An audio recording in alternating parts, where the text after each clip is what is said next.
Breakfast সকালবেলা biscuit আর ছানার জলটা খুব উপকারী। বিস্কিট আছে আর একটু চিড়ে দিয়েছি। এখন খাক পেটটা ভরে, কেননা দুপুরবেলা দেরি হয় তো খেতে।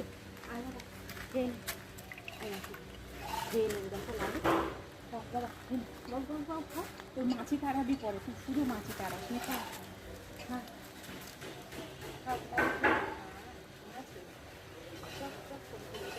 খুব ভালোবাসি, এটা দারুণ ভালোবাসি, এটা খেতে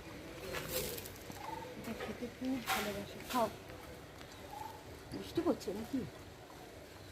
খেয়ে নাও টপ টপ করে। এটা খেতে খুব ভালোবাসে। আর গরম হলে তো খাবেই না, গরম হলে অনেকক্ষণ দাঁড়িয়ে থাকবে। একটু ঠান্ডা করলাম, তারপরে দিলাম। এটা ওর ব্রেকফাস্ট সকালবেলা।